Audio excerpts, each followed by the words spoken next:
primesc întrebarea după un webinar când primim înregistrarea. Câteodată răspunsul este nu o primiți că am uitat să înregistrez. Super, dar în seara asta mi-am adus aminte. Aș vrea să vă spun ce ne-am propus eu și Răzvan să facem în seara aceasta și am să vă prezint cumva cât de pe scurt acele aspecte pe care le vom discuta împreună.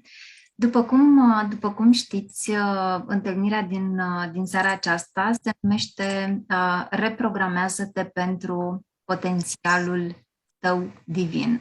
Și aici avem doi termeni, unul mai important decât celălalt, aș spune. Primul este potențialul divin și al doilea este reprogramarea. Asta înseamnă că vom trece prin aceste două etape. Iar călătoria aceasta va începe, bineînțeles, de la potențialul divin. Oare ce reprezintă potențialul divin? Și asta este o întrebare pe care să ne o lansăm fiecare pentru noi.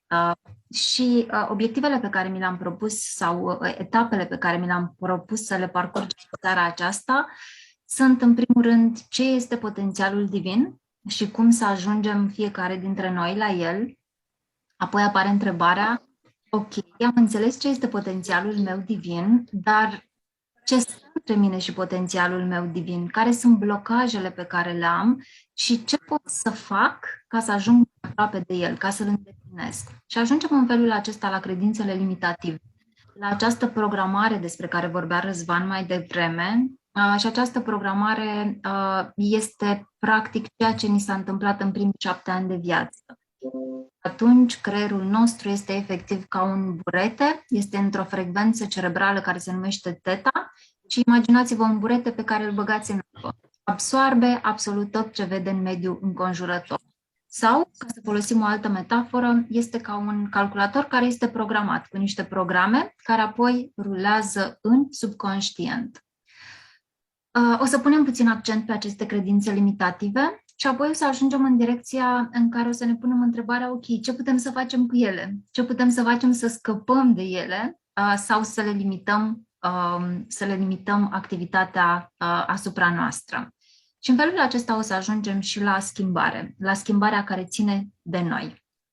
Astfel încât vom pleca în acest parcurs de la întrebarea: ce este potențialul meu divin? Sau care este potențialul meu divin? Și din punctul meu de vedere, după toate, cred că sutele de cărți pe care le-am citit, aș putea să spun că nimeni nu știe care este potențialul lui divin până în momentul în care nu îl îndeplinește. Și că potențialul acesta nu este o destinație, este o călătorie pe care o facem fiecare dintre noi pas cu pas, pas cu pas. Cei care alegem să o facem, pentru că nu toată lumea alege să facă această călătorie. Și atunci, în momentul în care discutăm despre acest potențial divin și avem atât de multe exemple de oameni de-a lungul istoriei care și-au atins acest potențial divin, și aici, ca să dăm doar un exemplu, putem să ne referim fie la oameni cunoscuți din istoria României, putem să ne referim la călugării români de care am auzit toți, putem să ne referim la creatori, la pictori, la arhitecți, la sculptori, care și-au îndeplinit o parte din acest potențial divin. Și în momentul în care ne gândim la potențialul divin, potențialul nostru divin ne depășește pe noi ca și personalitate. Personalitatea fiind suma experiențelor, credințelor limitative, a tot ceea ce noi am trăit până în prezent. Dar că noi știm că conținem mult mai mult decât atât. Noi conținem în noi universul întreg. Noi conținem în noi scânteia divină. Și atunci potențialul divin tinde să fie la fel ca universul. Asta înseamnă că este în evoluție, este creativ, este liber, este expansiv. Și de fiecare dată când mi-am pus eu mie această întrebare, ce este potențialul meu divin și cum pot să-l ating, mi-a venit întotdeauna această idee a unei ghinde și a unui stejar. În momentul în care vorbim despre o ghindă, vorbim despre un potențial care este înscris în ea. La fel și potențialul nostru este înscris în ADN-ul nostru.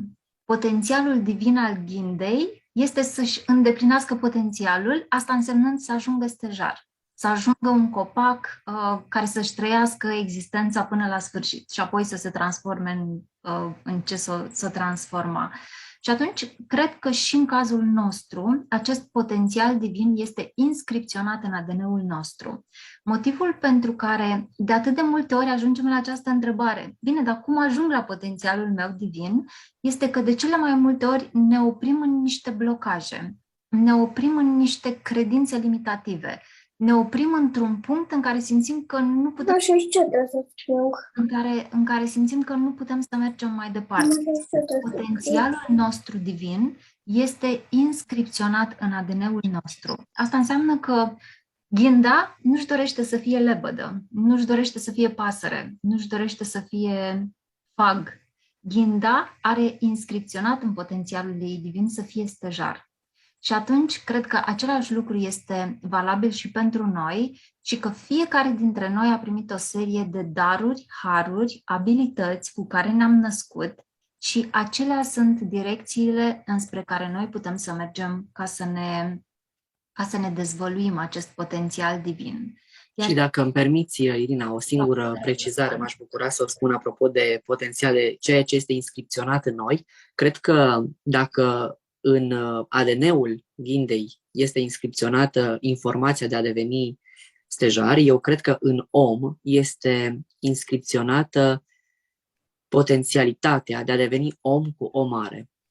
Pentru că, practic, până la urma urmei, Dumnezeu spre asta ne cheamă pe toți. De la a ne ridica de la statura aceasta căzută, limitată, înspre acest potențial care este exact așa cum ai spus tu, creativ, care este expansiv și care este liber. Deci e un drum și o să vorbim imediat atunci când o să ne spui de niște stâlpi, că vreau să vin să vă spun și eu despre 2 stâlpi pe care i-am găsit eu de folos în viață. Deci potențialul omului, cred că ăsta este inscripționat în ADN. De la a face trecerea de la om cu om mic la om cu om mare. Da, ai spus foarte frumos și mai mult decât atât, acum când ai spus lucrul ăsta, mi-a venit în cap ideea că noi am fost făcuți după chipul și asemănarea Creatorului Suprem. Asta înseamnă că și noi, la rândul nostru, suntem creatori și suntem co-creatorii realității noastre și cu cât ne implicăm mai mult în această co-creație, cu atât rezultatele sunt mai bune. Pe sistemul cere și ți se va da. Adică, de multe ori, cred că singurul lucru pe care îl avem de făcut cu multă autenticitate este să cerem divinității să ne dea acel lucru pe care noi îl vrem și îl primim. Dar de multe ori noi uităm și să cerem divinității ce ne dorim de fapt. Apropo de potențialul nostru de co-creator. Pentru că oarecum așteptăm să ni se dea. Știi că în Biblie spune bate și ți se va deschide, cere și ți se va da, caută și vei afla. Adică primul pas este necesar să-l faci tu. Orice îți dorești, eu cred că, cu excepția momentului în care ai călca pe tine, te-ai autodistruge, ți-ai face rău și ai face rău și celorlalți, eu cred că Dumnezeu poate să se uite la tine și să spună, bine, dacă îți dorești lucrul acesta, bine. Nu înseamnă neapărat că te va face fericit, nu înseamnă neapărat că vei evolua și va fi scopul vieții tale, sensul vieții tale, însă cred că Dumnezeu, de dragul nostru, să zicem așa, poate să se uite la tine și să spună bine. Cu excepția momentelor în care El consideră că ai putea, ști, oarecum să te, între ghilimele, autodistrugi. Am spus despre lucrul ăsta. Însă, foarte frumos spuneai de nevoia noastră de a cere. Deci, practic, primul pas este al meu. Eu am nevoie să cer, eu am nevoie să fac... Știi, era acel cuvânt frumos de înțelepciune care spunea, dacă între tine și Dumnezeu, dacă între tine și potențialul tău divin sunt 1000 de pași, fă-l tu pe primul și Dumnezeu îi va face pe restul de 999 cu mare drag, cu multă iubire.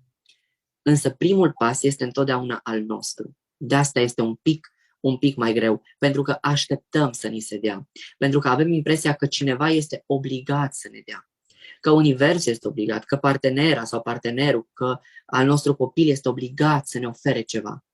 Însă nu e cazul. Nu e cazul de asta. Și poate că acest prim pas este tocmai asumarea responsabilității. Și poate că este suficient ca noi să ne asumăm responsabilitatea și restul ni se adaugă. În Biblie există o vorbă tare frumoasă care spune: caută împărăția cerului și toate celelalte se vor adăuga ție. Așa că poate primul pas este tocmai acesta de asumarea a responsabilității, de care o să vorbim un pic în seara asta. Mergând un pic mai încolo, foarte multe persoane spun: ok, eu nu știu care este potențialul meu divin, nu știu de unde să încep călătoria asta, măcar niște indicii, am nevoie de niște indicii. Și una dintre autoarele mele preferate este Florence Scovel Shinn, autoarea cărții Jocul vieții și cum să-l joci, sau importanța cuvântului rostit. Are mai multe cărți, toate sunt excepționale și vi le recomand din toată inima. Eu acum citesc Ușa secretă către succes.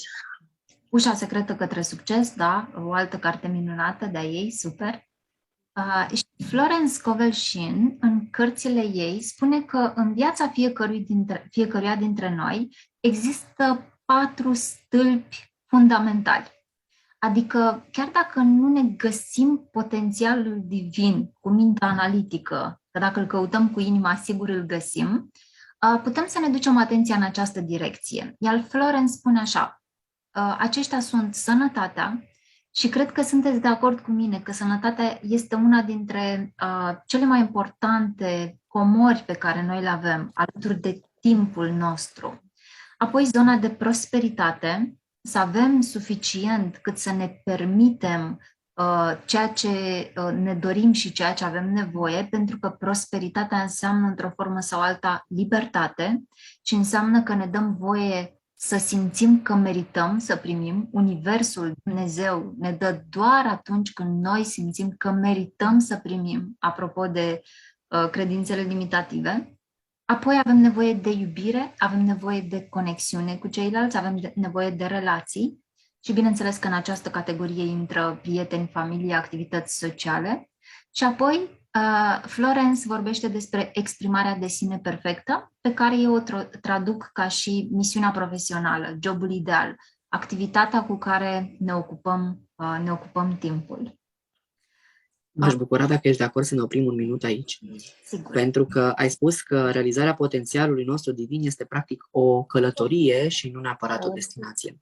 Și în timp ce spuneai tu lucrul ăsta, mi-am făcut o imagine în minte.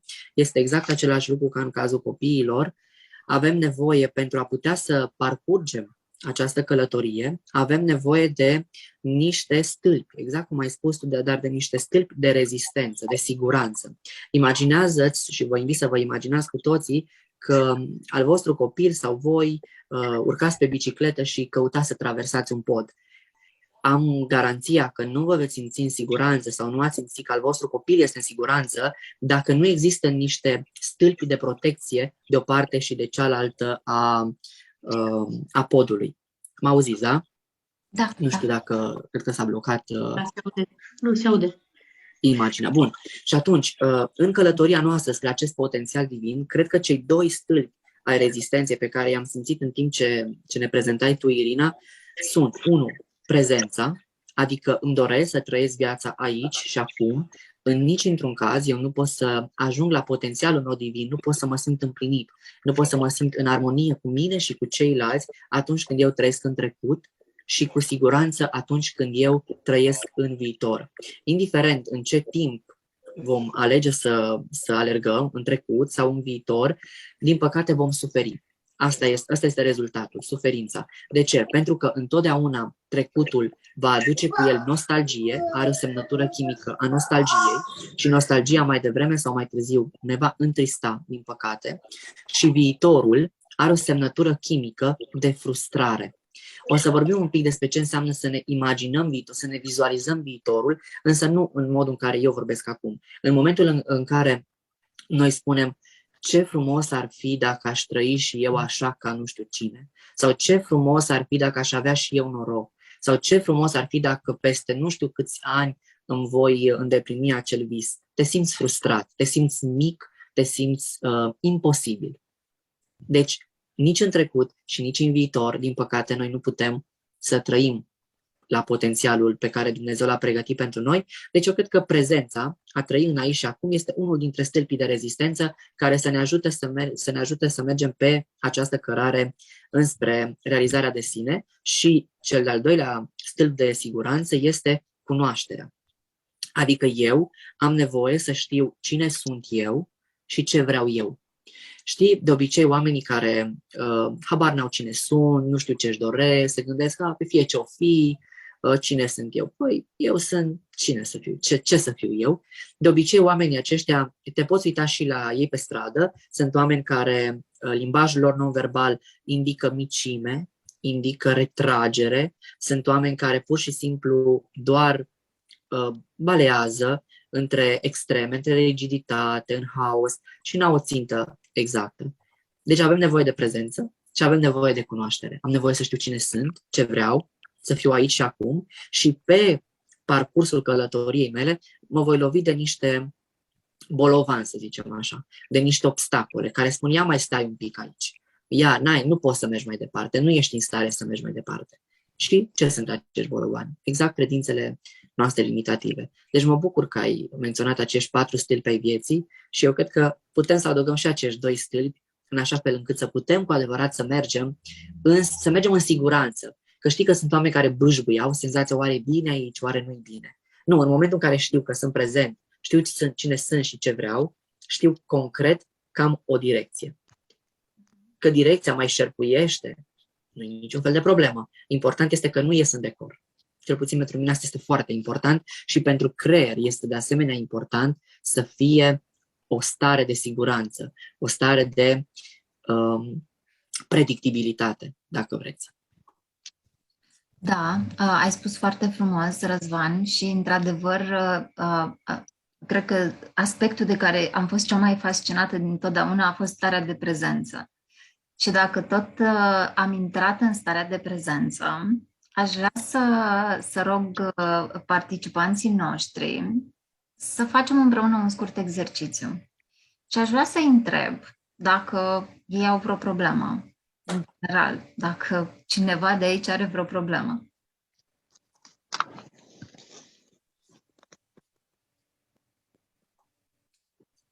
Vă rog, vorbiți cu mine. Da. Probleme nu, situații da. Ok. Bianca a spus că ea totuși are o problemă. Ok, super. Cred că, în general, toți avem probleme. Nu știu, dacă ne gândim la situația noastră de viață. Dar dacă ne aducem atenția în prezent, aici, acum, și suntem în acest moment, și vă întreb dacă aveți vreo problemă acum, în acest moment. În acest moment aș vrea să știu dacă cineva are o problemă.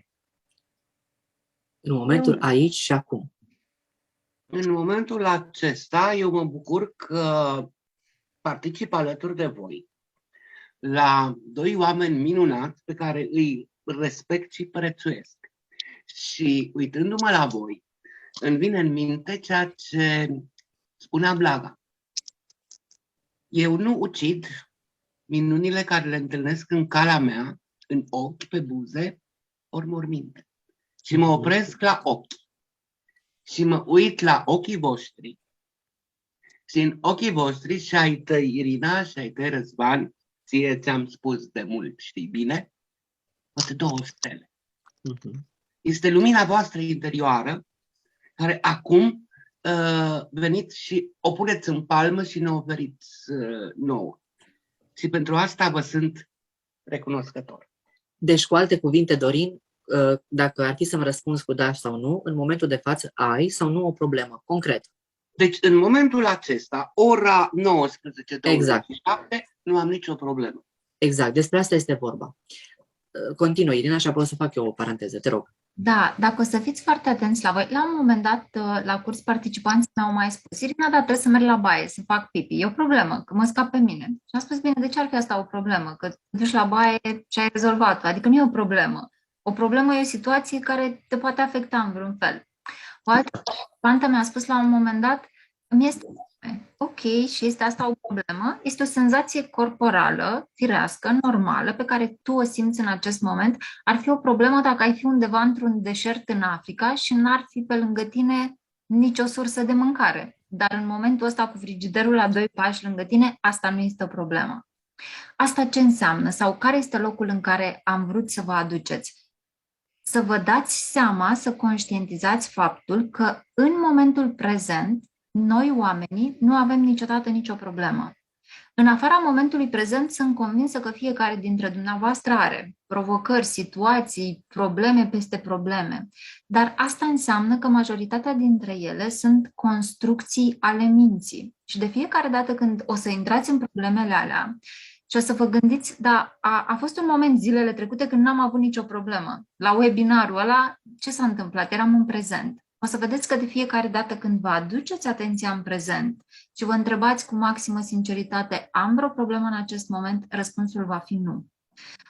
Vor fi momente în care veți avea situații de viață. Asta se întâmplă. Doar că acele situații de viață nu mai sunt probleme, pentru că va trebui să acționați, să faceți ceva ca să ieșiți din ele, veți avea posibilitatea să le acceptați, nu am nicio soluție, trebuie să accept situația așa cum este, sau veți avea posibilitatea să schimbați lucrurile, să faceți ceva în momentul acela. Dar nu va fi genul de acumulare de gânduri mentale care să nu vă lase să dormiți noaptea, foarte multe probleme.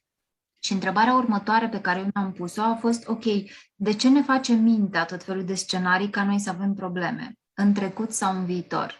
Iar motivul pentru care mintea ne face aceste probleme este ca să ne capteze atenția. De ce? Mintea noastră vrea să dețină controlul. Mintea noastră analitică, mintea care gândește, este de fapt ego-ul nostru. Și dacă dăm mintea la o parte, ce rămâne?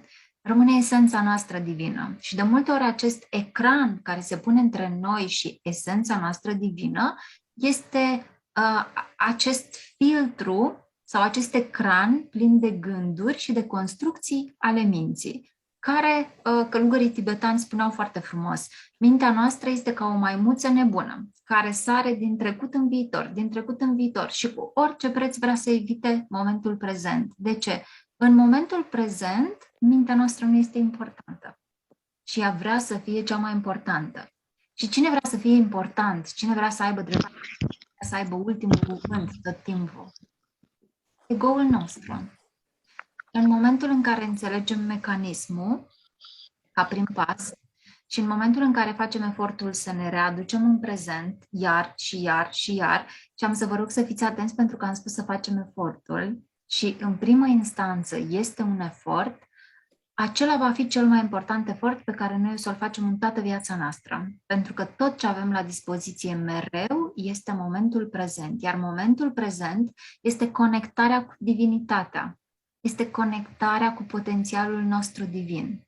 Și dacă o să stăm în acest moment, o să ne simțim conectați la intuiție, care este modul prin care divinitatea ne vorbește, o să ne simțim conectați la inspirație, care este ghidarea divină, și atunci nu o să mai avem atât de multe întrebări care pleacă din minte, ci o să avem starea de iubire și liniște și starea aia în care știm că totul e ok, chiar dacă nu știm care e următorul pas. Mi-aș dori tare mult să vă aduc și o informație din neuroștiință care să susțină exact ceea ce spui tu, Irina, și anume cercetătorii spun că noi avem 2 rețele neurale principale care se activează în momente diferite ale activității noastre. Nu știu dacă voi știți, dar creierul nostru cântărește 2% din cantitatea, deci din greutatea corpului nostru, dar energia pe care el o consumă, din cantitatea de energie consumată de întreg corpul, este de 20%. Și cercetătorii au spus în felul următor: hai să studiem 20% în momentul în care faci o sarcină, corect, în momentul în care scrii, în momentul în care citești, în momentul în care lucrezi. Și lucrurile s-au adeverit. 20% era consumat în momentul în care omul era implicat într-o sarcină. Stupoarea și uimirea cercetătorilor s-a născut în momentul în care s-a observat că și în momentul în care te liniștești, stai în pat, încerci să te odihnești, te uiți pe tavan, nu faci nimic. Se consumă aceeași cantitate de 20%. Deci, practic, creierul nostru, indiferent că stă, între ghilimele, sau lucrează, consumă aceeași cantitate de energie. Și atunci au spus, ok, e nevoie să aflăm ce se întâmplă, ceva este în neregulă. Și au zis în felul următor, că există două rețele neurale principale. Prima rețea neurală se numește rețeaua neurală de susținere activă în sarcină. Știu, sună un pic complicat, dar explicația e simplă. Această rețea este activată în momentul în care tu faci ceva. În momentul în care scrii, în momentul în care toci ceapă, în momentul în care citești o carte. Deci în momentul în care tu ești cum? Prezent. În momentul în care tu ești aici și acum. În momentul în care tu ai început să te liniștești, în momentul în care ți-ai terminat treaba, te-ai pus în pat și nu mai ai nimic de făcut, se activează rețeaua neurală a modului implicit. Și această rețea neurală a modului implicit, spun cercetătorii, că este cea care ne face să fim obsesiv concentrați pe eu, mine, mie. Adică exact ce spuneai tu, Irina, pe ego. Și întotdeauna o persoană, de-aia, în momentul în care stăm și nu avem nicio activitate, nu vi s-a întâmplat să stați pur și simplu, să nu aveți nicio activitate, să nu aveți nimic de făcut și să începeți ușor, ușor să vă simțiți triști, să vă simțiți nefericiți. Și apoi dacă ați sta și să vă rememorați, să vă derulați filmul, să vă dați seama că voi v-ați gândit la ce ați făcut alaltă ieri, la ce v-a făcut acum 20 de ani tata, la ce v-a făcut soțul acum o săptămână când voi v-ați dus cu toată deschiderea și el a zis, da, ce mă interesează, pleacă de aici. Sau ați anticipat în viitor. Și atunci concluzia neurologilor a fost simplă. Oamenii care trăiesc în prezent sunt oameni fericiți. Dacă nu sunteți fericiți, este pentru că rețeaua neurală a modului implicit este activă și ea întotdeauna are o problemă, întotdeauna se victimizează, întotdeauna are resentimente, întotdeauna ea nu poate, ea nu știe, viața este grea, nimeni nu o iubește, nu sunt suficient de bun, nu merit. Deci, vedeți, totul este despre eu. Eu nu pot, eu nu sunt, eu nu știu, eu. Și nu trăim fericirea. De aceea suntem foarte deprimați, că avem foarte mult timp liber. Da. Într-adevăr, noi suntem cu adevărat fericiți și ne simțim bine în momentul în care suntem prezenți, pentru că corpul, de fiecare dată când nu este în prezent, pierde energie. De fiecare dată când este în prezent, primește energie, pentru că este conectat la univers. Și atunci există oameni bătrâni, 80-90 de ani, care sunt vii, care au sclipirea aia de copil în privire. Oamenii aia și-au trăit viața în stare de prezență sau au ajuns la un moment dat la starea de prezență. Și de asemenea există tineri la 20 de ani, 30 de ani, care sunt stinși. De ce? Pentru că trăiesc pe pilot automat, trăiesc excesiv în minte și atunci toate sistemele se ard, se epuizează, îmbătrânesc mult mai repede. Așa că starea de prezență este magică, este un efort pe care îl avem de făcut zi de zi, moment de moment, și dacă ar fi să vă fac o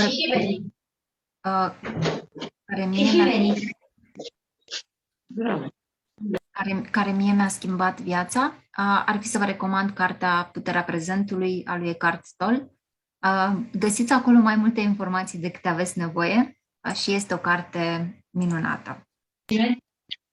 La noapte ce am tot ăsta la noapte? Oare știți cum să apăs ca să dau pe mut toți participanții? Răzvan, oare știi tu cum? Oricum am pus eu pe mult pe cine avea microfonul deschis. Sunt atent. Super, super. Ok, atunci să mergem mai departe cu data și după acești stâlpi importanți în viața noastră, apare întrebarea cum ne conectăm cu potențialul nostru divin. Cea mai bună modalitate este să ne conectăm cu starea de prezență. De ce? Potențialul divin este dincolo de minte, ceea ce spunea Răzvan mai devreme, și noi ne putem conecta cu adevărat la potențialul nostru divin în momentul în care transcendem mintea. Asta înseamnă că trecem dincolo de ea.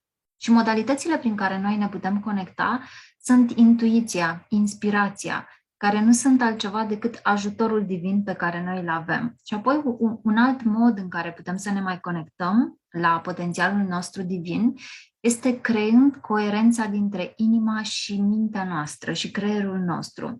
Asta înseamnă că ceea ce gândim să fie ceea ce simțim și implicit ceea ce spunem. Să nu se mai creeze aceste conflicte interioare în interiorul nostru. Aș vrea să vă citesc un citat care mi-a plăcut tare mult și care spune așa: norocul înseamnă să fii omul potrivit la momentul potrivit, împreună cu oamenii care te pot ajuta cel mai bine. Tu devii norocos atunci când nu te mai opui singur propriului tău bine. Dacă îți vei opri monologul mental și dacă îți vei deschide inima, vei permite astfel miracolelor să-ți iasă în cale. Ai încredere în inima ta. Mabel Katz a scris o carte minunată care se numește Cea mai ușoară cale de a-ți trăi viața și aici cuvântul cheie este ușor. Și înainte să-i dau cuvântul lui Răzvan, aș vrea să vă spun câte ceva despre aceste credințe limitative și unde sunt localizate ele. Am spus mai devreme că trebuie să ne transcendem mintea, să trecem dincolo de ea. Dar dacă stăm să ne analizăm mintea noastră este formată din două părți importante, și anume mintea conștientă și mintea subconștientă. Mintea conștientă reprezintă între 3 și 5% din totalul minții, iar mintea subconștientă între 95 și 97%.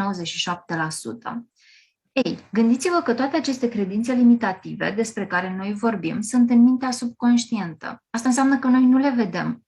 Noi nu știm că ele sunt acolo. Noi nu ne dăm seama că rulăm programe care spun nu știu, nu merit, nu pot, nu sunt suficient de bun, n-am să reușesc, cine sunt eu ca să... Și aici există o vorbă tare frumoasă în Biblie care spune: mai degrabă ai să vezi paiul din ochiul vecinului decât bârna din ochiul tău. Asta înseamnă că ne este foarte greu să vedem ce conținem și ne ajută, între ghilimele, în această direcție mintea. Mintea nu vrea ca noi să devenim conștienți de toate aceste credințe limitative. De ce? Pentru că ele o ajută să ne mențină pe noi pe pilot automat. Ne ajută să rămânem în controlul minții.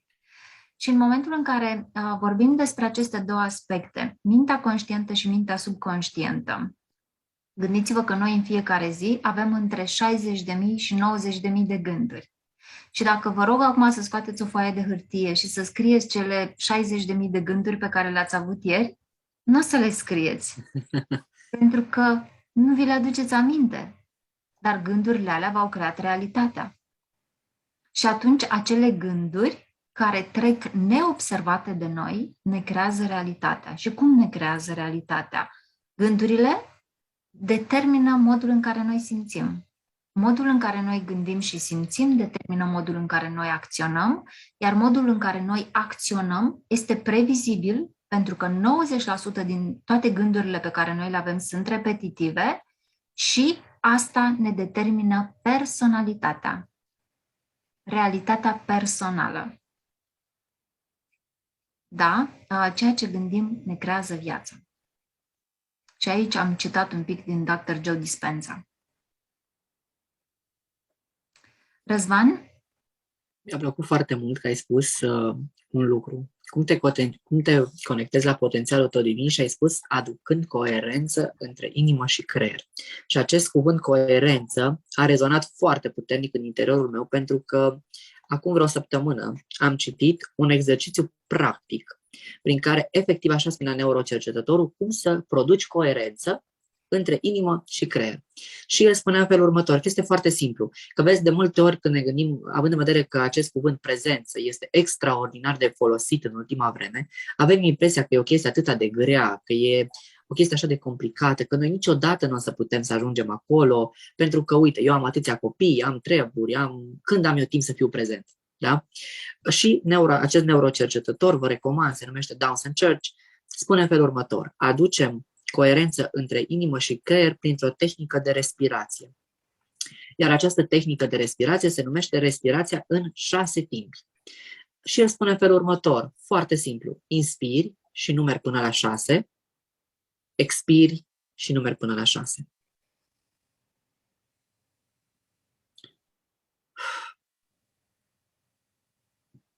și putem să mai repetăm o dată.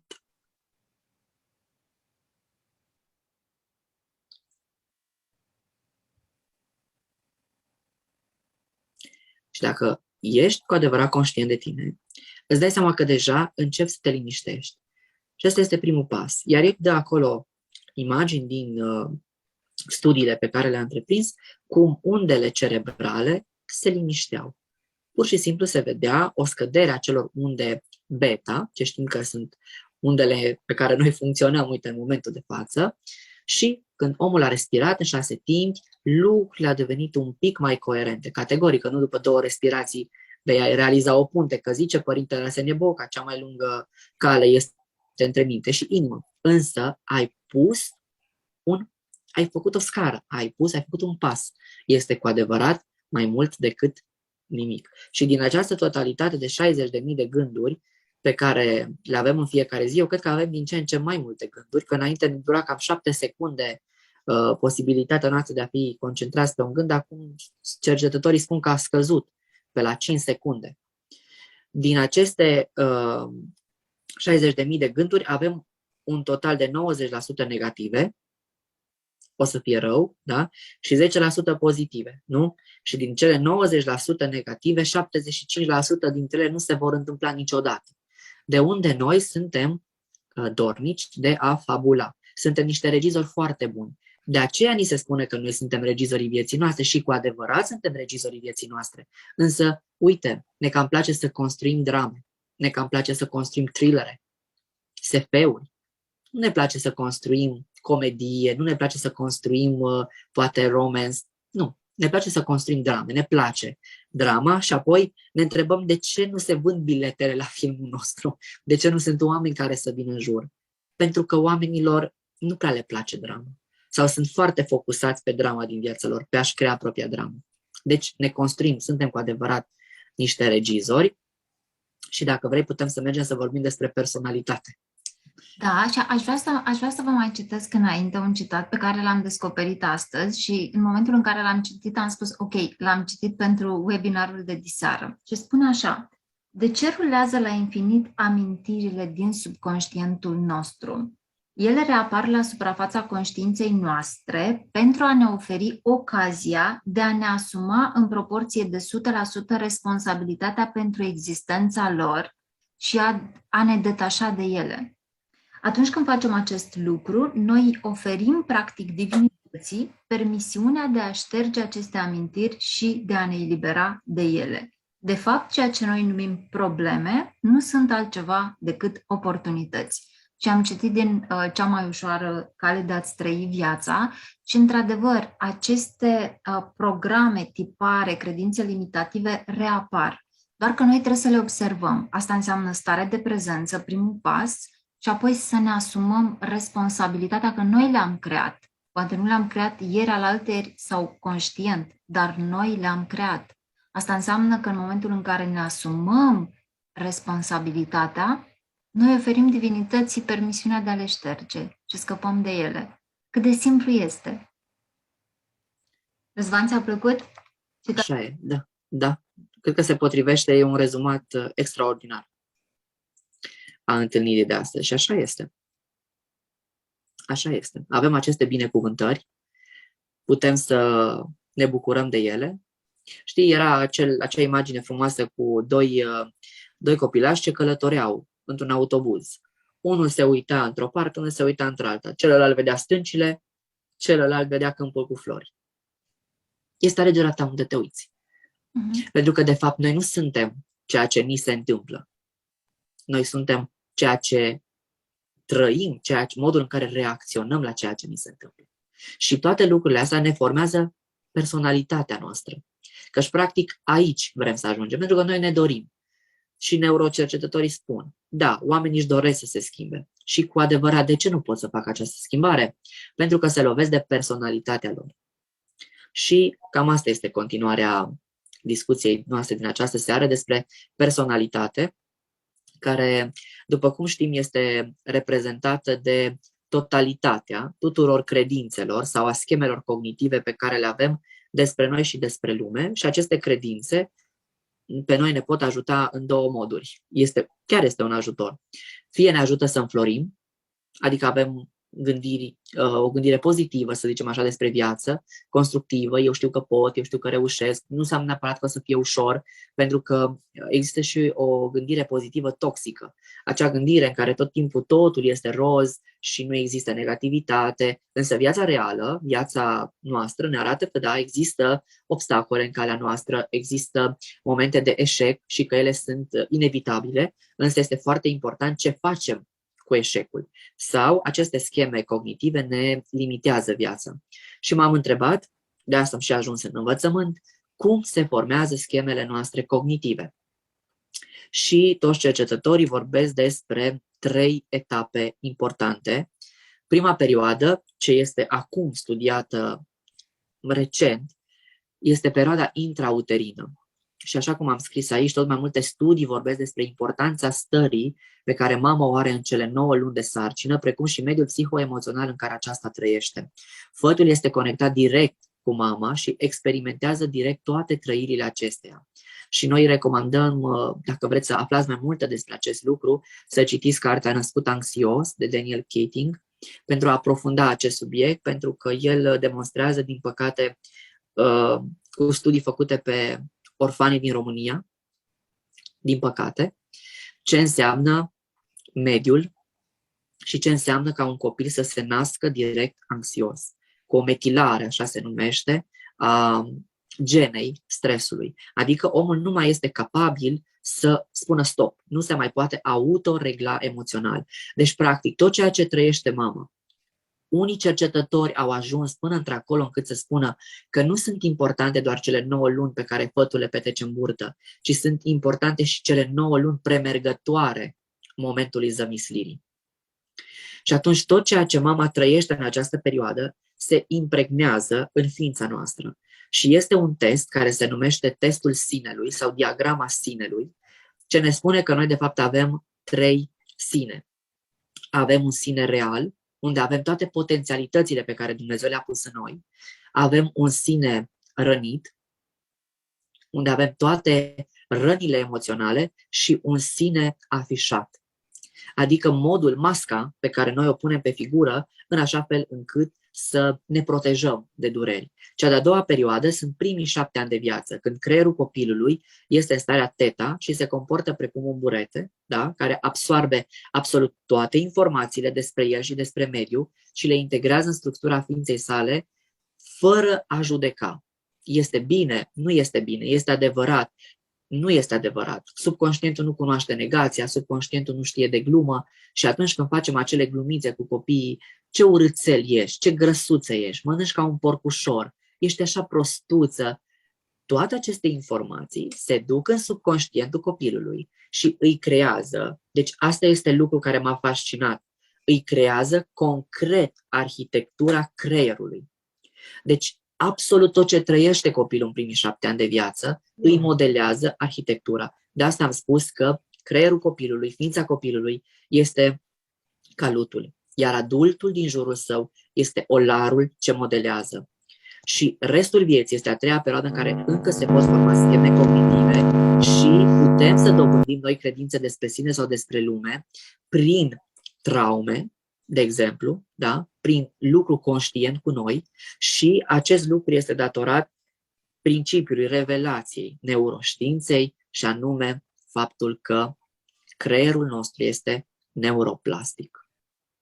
Deci asta ne conduce spre o veste bună.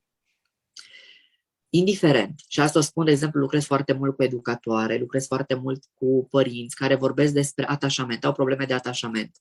Și știți că până acum se spunea că dacă ai un atașament evitant, dacă ai un atașament ambivalent sau dacă ai un atașament dezorganizat, ești oarecum condamnat să dai acest atașament și copiilor tăi. Pe premiza cum tu ai fost crescut, același lucru vei face și tu cu copiii tăi. Știința vine și spune stop. Nu este obligatoriu. Noi cu toții putem să dobândim un atașament securizant dobândit.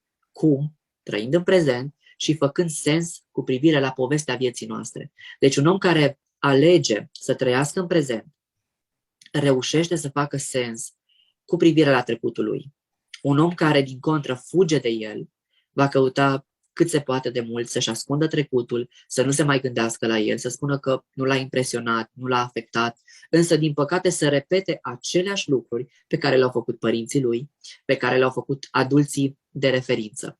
Deci creierul, asta este vestea bună, creierul se modifică în fiecare clipă, cu fiecare experiență, cu fiecare gând și cu fiecare emoție. Iar cercetătorii spun că până la 72 de ani au văzut ei, atât au studiat ei.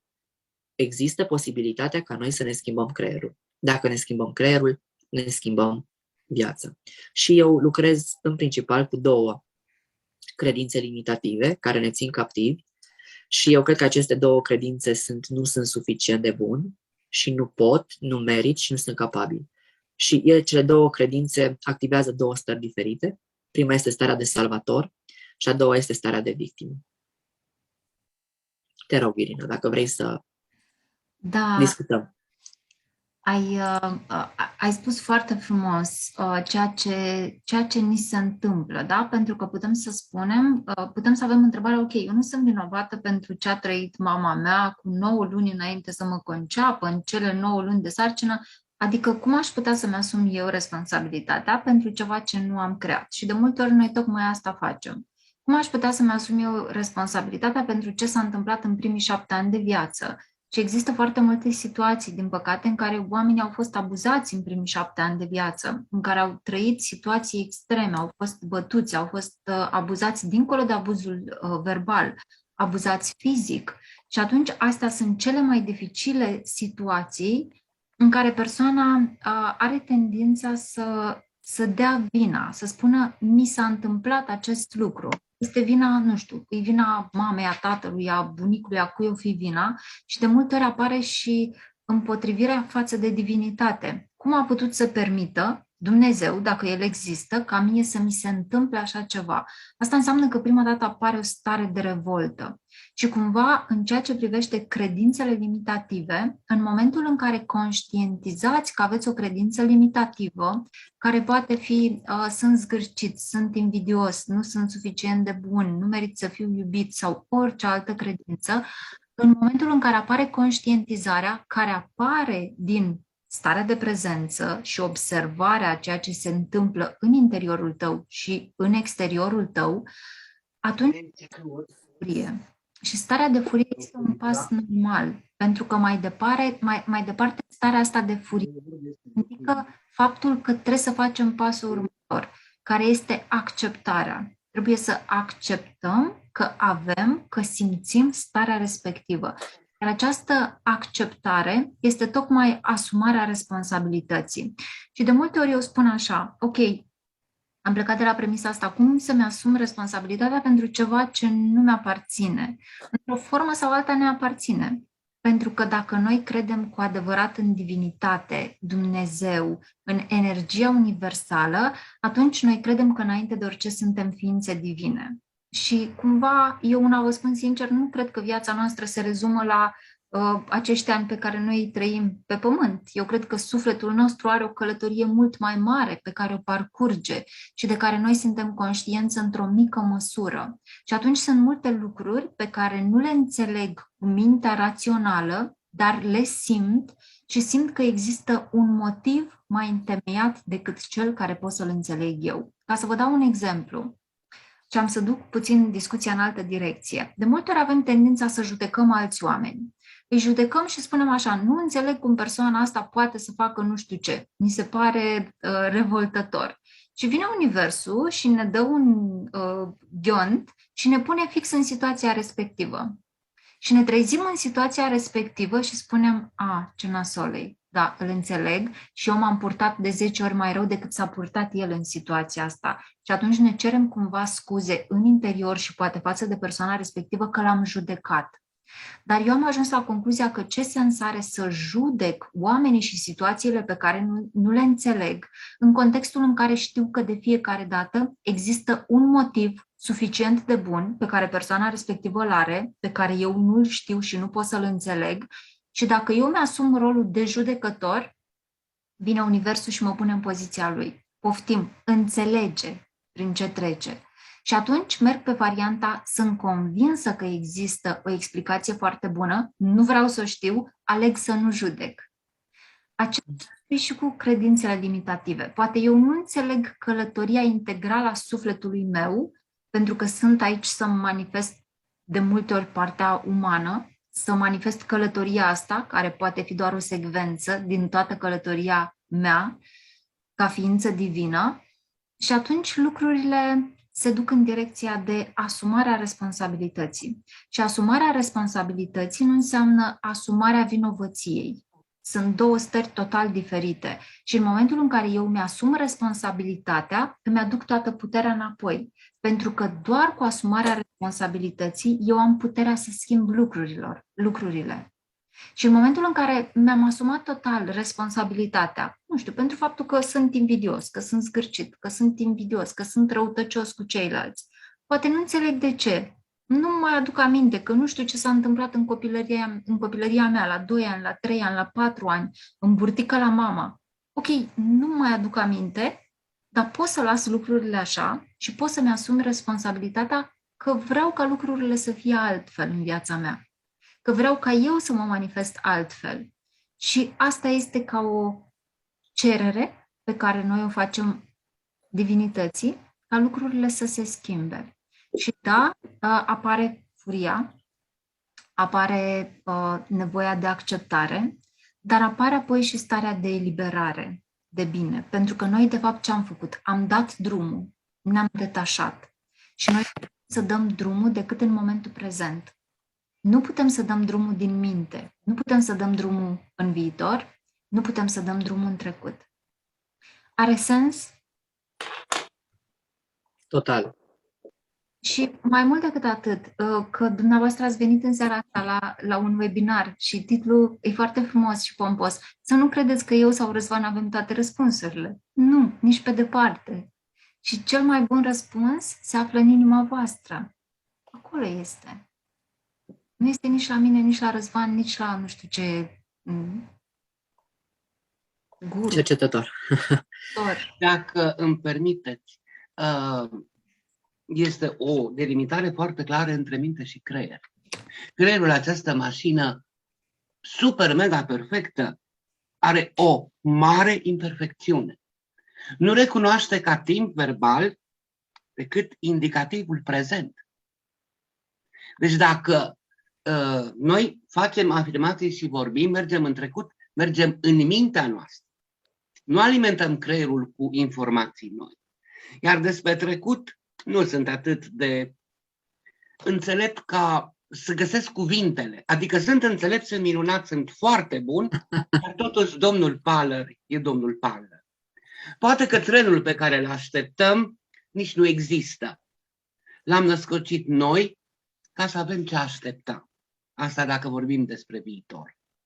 Și despre prezent, trebuie să facem să tacă acel judecător, această păsărică din creierul nostru care tot ne judecă pe noi înșine și judecă și pe ceilalți. Trebuie să-l facem să tacă. Și trebuie să ieșim din acel obicei, mă enervez că nu am de ce să mă enervez. Să căutăm pace și liniște și armonie în noi și în jurul nostru. Mulțumesc! Deci, practic, rețeaua modului implicit. Despre asta este vorba. Eu vreau să punctez ceva ce ai spus tu foarte frumos, Irina, cu un citat din Sfinții Părinți. Nu e un Sfânt Părinte, grație studiilor pe care le-am mai făcut. Mi-am dat seama că Sfinții Părinți sunt doar cei care au trăit până la sinodul Sinodul Ecumenic al VIII-lea, însă Sfinții noștri. E vorba de Sfântul Ioan de Kronstadt, care spune felul următor, că în fiecare dintre noi există tot răul lumii și tot binele lumii.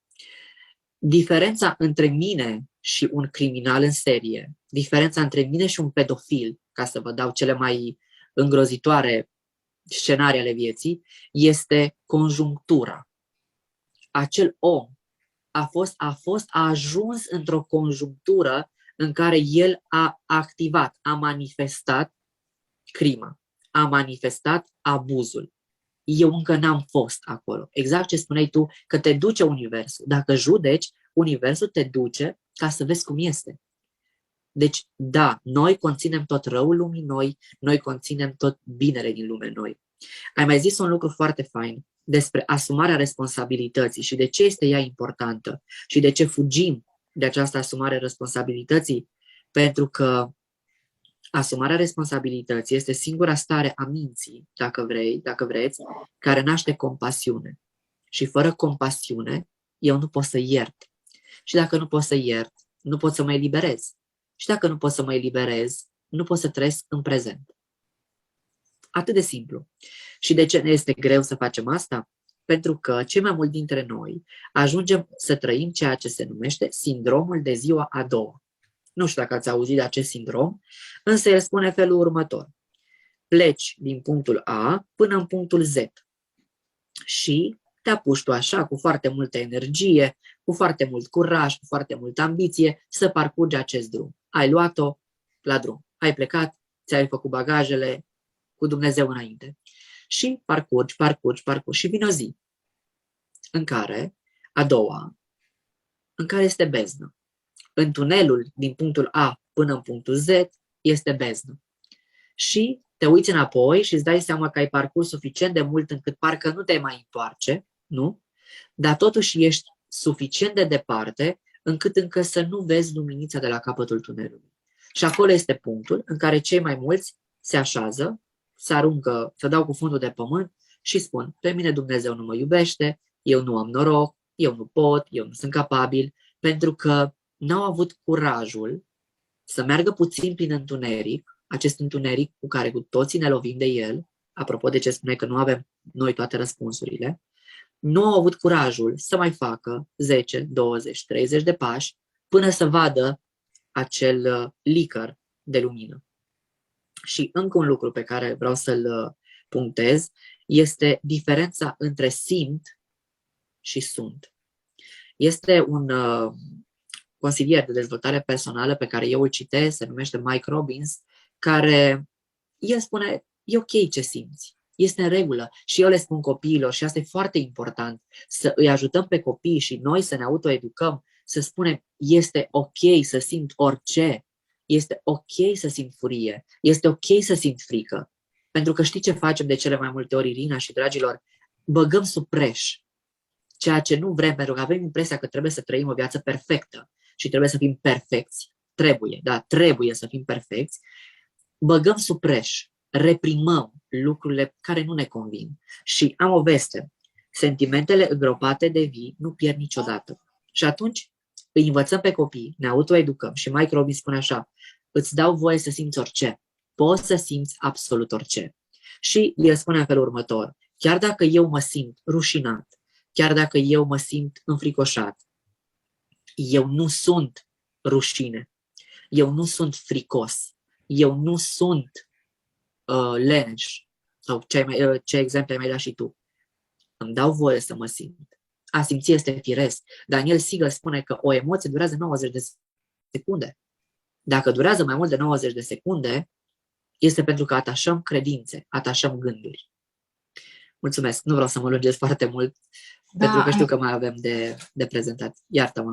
Da, și ai spus tare frumos și vreau să vă spun, la mecanismele astea de a nu ne simți emoțiile, începem să fumăm o țigară, să mâncăm o ciocolată, să mâncăm prea mult, să ne uităm prea mult televizor, fiecare cu viciul lui, da? Fiecare cu telefonul lui mai nou. Cred că ăsta a devenit viciul numărul 1. Și sunt foarte periculoase și mai mult decât atât că sentimentele netrăite nu mor niciodată, ele somatizează, ele duc la boală în corpul fizic. Și ați văzut în ultima vreme, în ultimii 20 de ani în România sunt adevărate drame în ceea ce privește boli și statistică, cât de mult crește numărul populației afectate de boli nasoale, spuneți-le cum vreți. De ce? Pentru că oamenii nu își dau voie să-și trăiască emoțiile și să stea față în față cu ele. Și de fapt asta ce înseamnă? Asumarea responsabilității. Da, și Răzvan, să mergem mai departe, într-adevăr, pentru că ne-am propus să terminăm cât de cât la timp. Răzvan, nu te auzim. Da, să lucrăm cu aceste două credințe limitative cu care și eu lucrez. Prima credință este nu sunt suficient de bun, și care este o credință limitativă foarte toxică și este implementată în creierul nostru în copilărie sau la maturitate de adulți cu care avem o relație de atașament anxios, adică evitant, ambivalent sau dezorganizat. Prin cuvinte, mai ales în copilărie, dar și din experiențe, din sfera lui, comparații. De ce nu ești ca? Și poate că ați auzit și voi lucrurile astea. Eu nu vă spun nimic nou, dar vă ajut dar îmi doresc să vă ajut să conștientizați că, uite, de acolo pleacă. De ce nu ești ca sora ta? De ce nu ești cum e colega ta? De ce nu ești, uite, de ce nu stai și tu frumos pe scaunel așa cum stă? Uite ce frumos stă colegul tău pe scaun. De ce nu poți să stai și tu? Iar această tehnică este promovată la rang de tehnică de modelarea comportamentului. Și uite ce naște. Critica, evidențierea în permanență a lucrurilor făcute greșit. Și știți, pentru noi profesorii, bine, eu nu lucrez în învățământul în care corectez lucruri, dar avem tendința aceea să tăiem cu roșu ce este greșit, să subliniem, să punem semnul exclamării. Și dacă vă aduceți aminte, a fost acel frumos educator, acel frumos învățător, care cu culoarea verde a încercuit 2-3 litere pe care le-a făcut copilul corect. Focusul se duce acolo unde este culoare, unde este încercuit. Pe ce vrei să pui focus? Pe cât de prost ești? Sau pe cât de bun ești și cât de bun poți să fii? Și pedeapsa este iarăși o modalitate prin care copiii sunt învățați că nu sunt suficient de buni și pedeapsa duce la 3 răspunsuri din partea copiilor și chiar adulților. Eu cred că v-ați simțit și voi pedepsiți. Bine, nu ați fost puși la colț cu mâinile sus, dar eu cred că, Dorin, dacă îmi permiți, vreau să dau un exemplu personal din viața ta. Îmi permiți? Ce o să zic acum? Adică ce o să zică?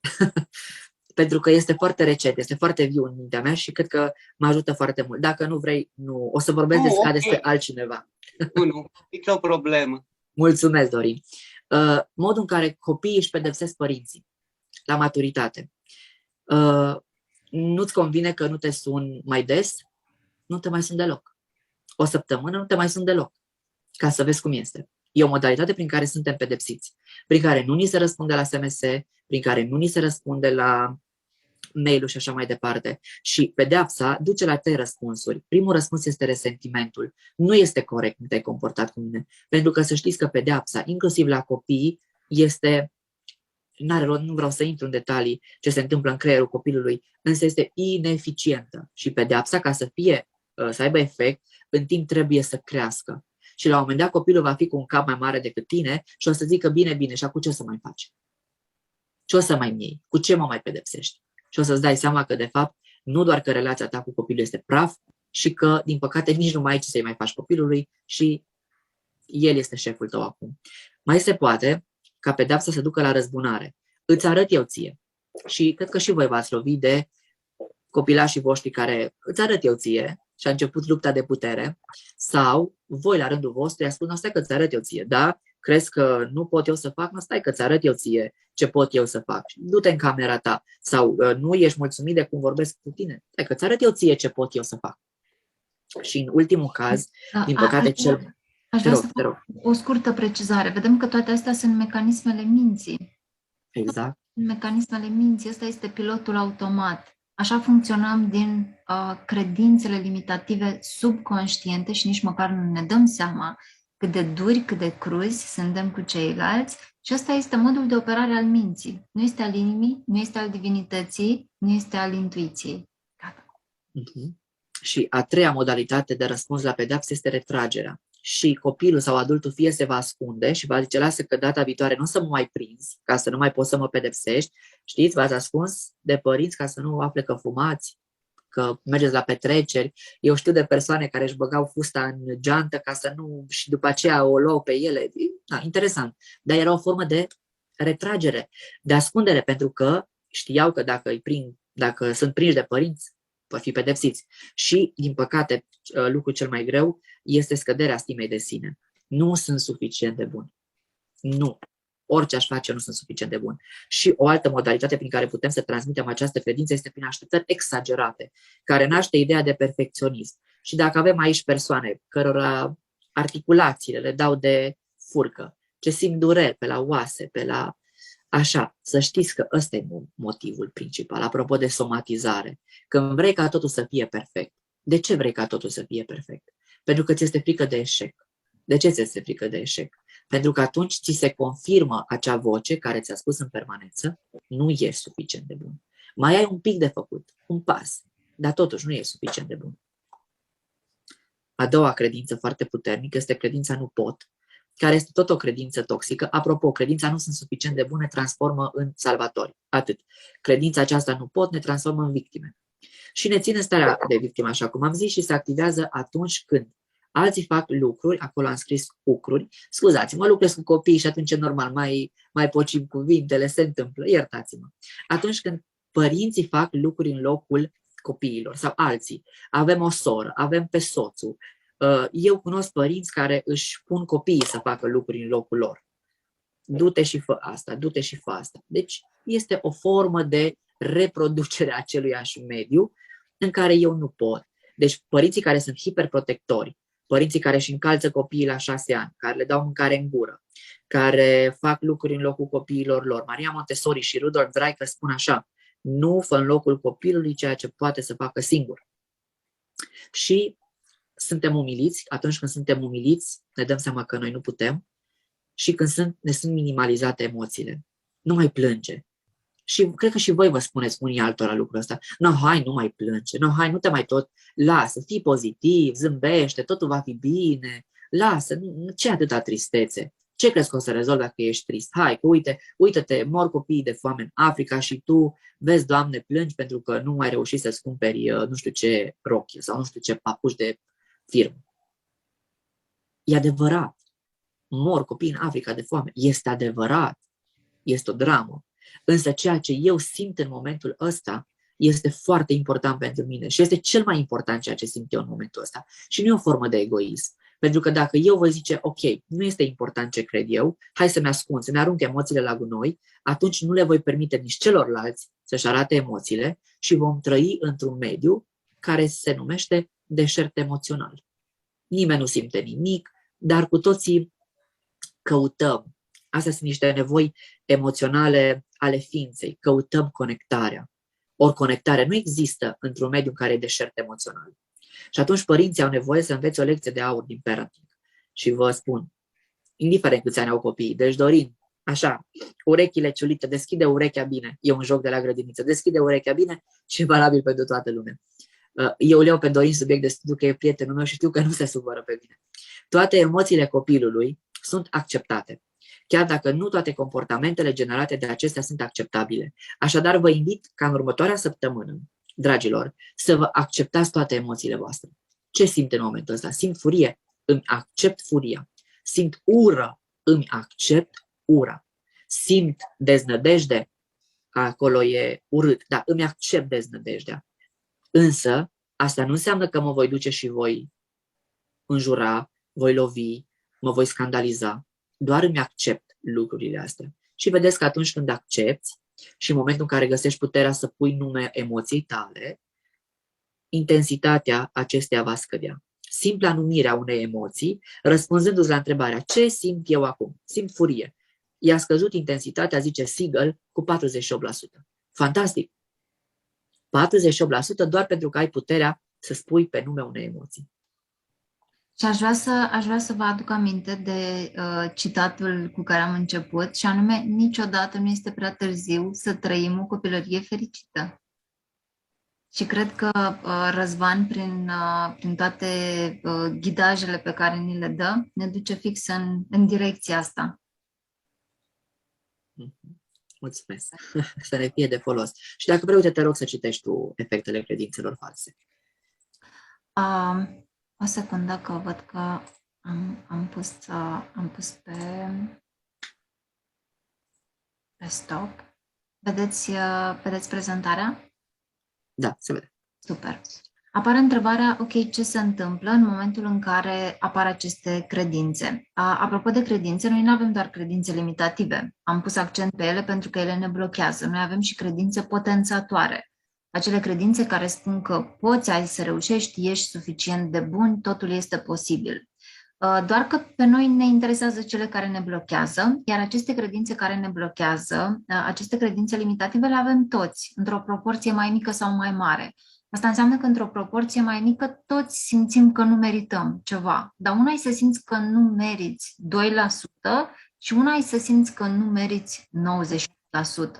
Și atunci o parte dintre efectele credințelor limitative este că ne pierdem încrederea în noi. Încrederea în noi înseamnă că nu mai credem în noi. Dacă ne uităm la cuvântul încredere în noi, a crede în noi, ne pierdem credința în noi, acea forță vitală. Apoi punem un preț exagerat pe părerea celorlalți și așteptăm validări din exterior, pentru că nu ne simțim suficient de buni și în momentul în care noi nu ne simțim în interiorul nostru și vine cineva și ne validează și spune ești foarte frumoasă, ești foarte deșteaptă, a fost extraordinar, noi nici măcar nu credem persoana respectivă. Adică nu simțim cu adevărat complimentul respectiv și din cauza asta mai vrem. O permanentă nevoie de validare. Apoi apare frica. Frica, de fapt, este sentimentul separării. Ne simțim separați, ne simțim în totală, opoziție față de ceilalți, deconectați de ceilalți și în loc să simțim iubire, simțim frică. Iar această frică ne duce în starea de supraviețuire, iar în starea de supraviețuire nu avem timp ca să creăm. De ce? Pentru că avem lucruri mai importante de făcut. Avem de supraviețuit și strămoșii noștri, în momentul în care treceau printr-o situație de frică, care este inscripționată în creierul nostru limbic, n-aveau timp să creeze. Ei trebuiau să se apere, trebuiau să fugă. Și atunci starea de supraviețuire este opusă stării de creație. Și apoi ne lipsește curajul.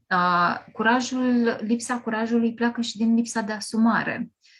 Ne este frică, nu avem curaj și atunci devenim din ce în ce mai mici. Și câmpul nostru energetic, aura noastră luminoasă, devine din ce în ce mai mică. Pentru că noi începem să ne hrănim din noi. Nu ne mai hrănim din univers, nu ne mai hrănim din starea de prezență, din conectarea la divinitate, ne hrănim din noi și devenim din ce în ce mai mici. Apoi, mintea noastră e la putere. Mintea noastră a pus stăpânire pe cine? Pe corpul nostru, pe sufletul nostru și face ce vrea ea. Când mintea a preluat controlul, atunci trebuie să avem mare grijă. Și începe să ruleze permanent tot felul de scenarii, tot felul de lucruri care se pot întâmpla, dar nu or să se întâmple niciodată și corpul devine dependent de hormonii stresului și atunci acesta devine modul în care noi funcționăm și nici măcar nu suntem conștienți că acesta este modul în care noi funcționăm. Și apoi începem să manifestăm dependență sau dependențe, tot felul de dependențe, pentru că dependențele sunt modul nostru de a face situației și dependențele sunt de fapt binevenite întotdeauna pentru că ele sunt un semnal de alarmă care să ne spună ok, cum putem să tratăm cu mai multă iubire emoția asta pe care nu vrem să o simțim în momentul acesta. Și în momentul în care tot Mabel Katz spune în cea mai ușoară cale de a trăi, ea nu spune să scăpăm, să tăiem toate dependențele, să nu ne mai dăm voie să avem dependențe. Nu, ea spune să devenim fericiți. Și în momentul în care devenim fericiți, atunci nu o să mai avem nevoie de nu știu câte substanțe chimice exterioare ca să ne facă să ne simțim, să ne umplem un pic golul interior. Așa spune, să devenim fericiți.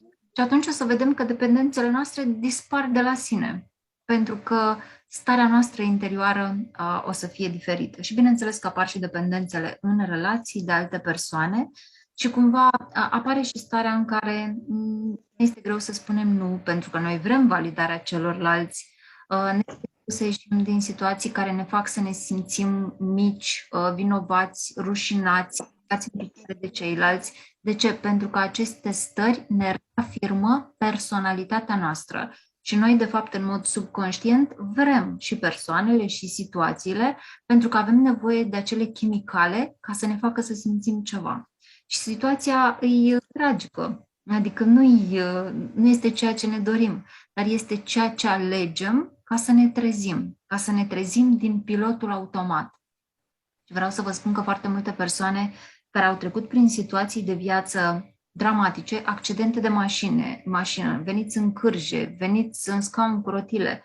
În momentul în care ajung ani distanță să conștientizeze ce li s-a întâmplat, spun că accidentul a fost cel mai bun lucru care mi se putea întâmpla pentru că m-am trezit, pentru că am descoperit că există divinitate, Dumnezeu, pentru că m-am conectat la stare de prezență. După ce toată viața am funcționat din minte, dintr-o dată m-am trezit. Și a fost cel mai bun lucru care mi se putea întâmpla. Așa că, da, credințele limitative, zic eu, ne fac și rău, ne fac și bine. Și problema nu este că le avem, de fapt nimic în principiu nu este o problemă, vrem doar să le observăm, că sunt acolo. Și putem să le observăm doar atunci când suntem prezenți. Și în momentul în care le-am observat, ne asumăm responsabilitatea pentru ele. Într-un fel sau altul, ele sunt creația noastră, pentru că noi suntem co-creatorii realității noastre. Și în momentul în care ne-am asumat responsabilitatea pentru ele și în momentul în care cerem divinității, printr-o rugăciune, printr-o meditație, printr-o afirmație, să ne ajute să ne fie șterse sau să ne fie dizolvate, atunci Dumnezeu face asta pentru noi. De asemenea, citisem tot zilele astea într-o carte un lucru extrem de important. Cineva a întrebat o altă persoană, de ce nu pot să cer ca toate credințele mele limitative să-mi fie șterse acum? Să fie șterse toate și să o iau de la zero. Și răspunsul mi-a dat foarte mult de gândit. Și a fost așa, dacă toate credințele tale limitative ți-ar fi șterse acum, tu ai muri. De ce? Pentru că până și corpul nostru este o sumă a experiențelor pe care noi le-am avut. Este o formă materială în care noi existăm. Așa că aceste credințe limitative pe care noi le rulăm, cu siguranță că sunt șterse de către divinitate în momentul în care ajungem la maturitatea emoțională, spirituală, în care să putem parcurge acest proces. Și fiecare timp și fiecare credință își are timpul ei. Și eu cred că noi, de fapt, ăsta este cel mai valoros lucru pe care putem să-l facem, să fim în stare de prezență, să le conștientizăm și viața ne aduce întotdeauna acea situație care este cea mai potrivită pentru noi la acel moment. Ea nu ne aduce toate situațiile dintr-o dată, nu ne aduce toate, nu știu, ce ni se întâmplă dintr-o dată. Totul este pe rând. De ce? Ca noi să putem procesa, să putem elibera, să ne putem detașa. Și dacă ne învățăm lecția și dacă suntem prezenți și facem ce avem noi de făcut, atunci mai urcăm un pas sau mai avansăm într-o anumită direcție. Și lucrurile sunt întotdeauna perfecte așa cum sunt. Și aș vrea să mai citesc ceva tot din Mabel Katz. Și ea spune așa, la ora actuală ești un sclav. Poate ți se pare că ești liber, dar realitatea este că ești sclavul amintirilor și programelor tale subconștiente care îți spun ce este bine și ce este rău, ce este corect și ce nu este corect. Intelectul, mintea analitică, nu știe altceva decât să pună etichete. Dar, în realitate, nu există bine sau rău. Sarcina intelectului este să facă alegeri, să se detașeze sau să se angreneze într-o activitate în care să aibă ultimul cuvânt. Așa că ceea ce noi putem să facem este să fim prezenți. Și toate lucrurile se așează de la sine. E cel mai ușor și cel mai greu lucru în același timp. Excelent. Uite, aș vrea să vă pun o întrebare și o să vă rog dacă aveți bucurie și dorință să-mi răspundeți în chat. Vreau să vă întreb ce credeți voi că este mintea. Că tot despre minte vorbim, da? N-am plecat de la definiția minții sau măcar așa. Ce este mintea? Și o să vă rog să-mi răspundeți așa, 1, 2, 3 cuvinte. Nu există răspunsuri corecte sau greșite pentru că vreau să vă spun că sunt cercetători din diverse domenii ce cred diverse lucruri despre minte. Și foarte greu să ajungi la o definiție clară asupra a ceea ce este mintea. Nu o să vă spun, dar are legătură, sau dacă vreți vă pot spune, are legătură cu ce spunea Irina despre credințele noastre și despre ce înseamnă ca aceste credințe să fie, sunt în noi, sunt materializate în noi. Așa că până voi o să ne scrieți acolo câteva răspunsuri. Eu o să vă spun ceva legat de dependențe, și anume faptul că în momentul în care omul devine dependent, atunci de ce devine el dependent? Practic devine dependent de un chimism, nu? Un chimism al stării de bine, în aparență. Ei, prin meditație, asta studiez în momentul de față, prin meditație, noi reușim să stimulăm creierul să producă exact aceiași neurotransmițători pe care îi producem în momentul în care fumăm o țigară sau bem o cafea sau bem 100 de grame de nu știu ce.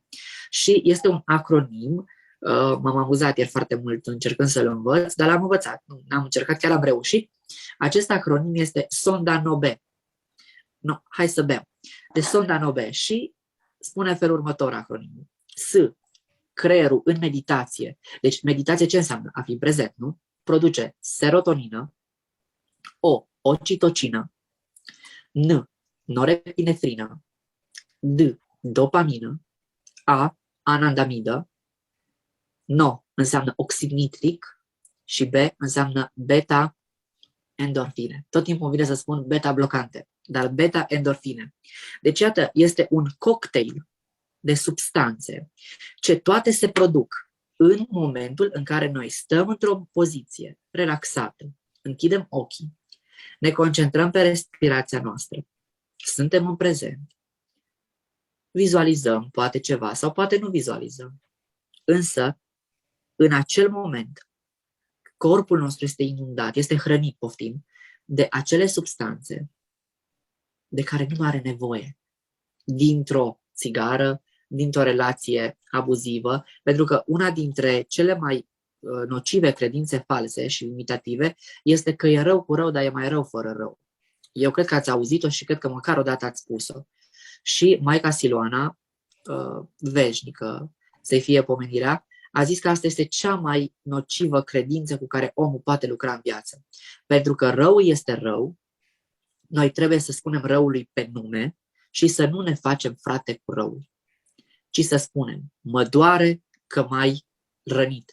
Și nu este rău cu rău sau rău fără rău, mai rău fără rău. Nu, mă doare. Și vreau să vă spun care este definiția minții. Mulțumesc că ați răspuns, am văzut răspunsurile. Definiția dată de Siegel, împreună cu 75 de cercetători din 75 de domenii, este următoarea. Mintea este procesul emergent, auto-organizator, atât încorporat cât și relațional, care controlează fluxul de energie și informație din noi și din jurul nostru. Așadar, ca să o traducem din română în română, mintea este ceea ce se întâmplă în creierul nostru, ceea ce se întâmplă în fiecare celulă a corpului nostru până la nivel de ADN și mai mult decât atât, mintea este ceea ce se întâmplă între noi. În momentul în care eu am venit aici în webinar cu Irina în fața voastră, mințile noastre s-au interconectat și s-a format o singură minte. Apropo de mintea universală și de ce noi suntem una. Deci mintea este în creier, este un proces încorporat, deci în fiecare celulă și în spațiul dintre noi. Așa că mintea dintr-o dată nu mai este doar o jucărie. Da, ai spus foarte frumos și pentru că am depășit deja timpul, eu spun așa, în 10 minute terminăm prezentarea. Dacă vă rugăm frumos să ne mai acordați 10 minute ca să încheiem. Și apoi o să mai avem și o secțiune de întrebări și răspunsuri. Cine vrea să rămână este invitatul nostru, cine nu o să punem înregistrarea, că o avem și am făcut-o. Așa că am să-l rog pe Răzvan să continue și aș vrea să mergem mai departe la cum ne descoperim credințele limitative și apoi să vedem ce putem să facem concret pentru ele. Corect. Deci primul pas este să descoperim și cum facem asta? Ne măsurăm satisfacția pe care o resimțim în momentul actual cu privire la viața pe care o trăim. Adică, cum mă simt eu în acest moment? Mă simt fericit, mă simt bucuros, mă simt împlinit. Dacă nu mă simt așa, înseamnă că am niște credințe limitative ce îmi stau în cale. Și pasul 2 este să intrăm în poziția de observator, acea poziție foarte cunoscută, pentru a vedea cum ne simțim, ce gândim și ce simțim în interiorul, ce simțim în interiorul corpului. Deci cum ne simțim la nivel psihoemoțional, ce gândim și cum se simte corpul. Pentru că fiecare gând se materializează, se somatizează, se simte. Și Dr. Joe Dispenza, te rog să spui tu acest citat, pentru că știu că îl iubești foarte mult și sunt convins că știi citatul. Începem să gândim, apoi începem să ne simțim și ajungem cum ne simțim, așa și să gândim. Este de fapt un proces de transfer. Așa e. Suntem atenți, pasul 3, suntem atenți la cuvintele blocante pe care le folosim atunci când vorbim despre lucrurile pe care le vrem. Și cuvinte blocante sunt trebuie, încerc, dar, sper și eu în cartea Viața mă iubește am mai scris un cuvânt blocant. Este cuvântul cu care noi ne-am început această întâlnire și anume problemă. Când ești în prezent, nu ai nicio problemă. Iar problema este un cuvânt blocant. Bun. Cum dezactivăm credințele limitative? Primul pas. Eu am scris aici 7 pași, pot să fie 10, pot să fie 2. Eu 7 pași am scris. Așa am gândit eu, așa lucrez eu. Primul pas este conștientizarea faptului că nu trăim în bucurie sau nu avem parte de experiențele dorite. Deci dacă nu sunt bucuros, clar, ceva e acolo și merită să explorez. 2. Identificarea credințelor limitative. În acest sens, ne este de folos să ne punem întrebarea de ce. Pentru că ne ajută să explorăm gândurile și trăirile noastre. Și există 2 modalități în care putem să ne întrebăm de ce, cu foarte multă curiozitate, oare de ce mi se întâmplă mie lucrul ăsta, oare ce am de învățat de aici, oare ce vrea Dumnezeu să-mi transmită, sau putem să ne întrebăm de ce mi se întâmplă numai mie lucrurile astea, de ce eu n-am noroc, de ce eu nu sunt capabil, de ce pe mine Dumnezeu nu mă iubește, de ce numai ăla are și eu nu am. Deci, frustrare sau curiozitate. Pasul 3. Acceptăm cu blândețe și compasiune credințele descoperite. Exact ce spuneam. Dacă nu ne asumăm responsabilitatea, nu putem avea compasiune. Și dacă nu poți avea compasiune, nu poți schimba. Pentru că poți schimba doar ce poți accepta.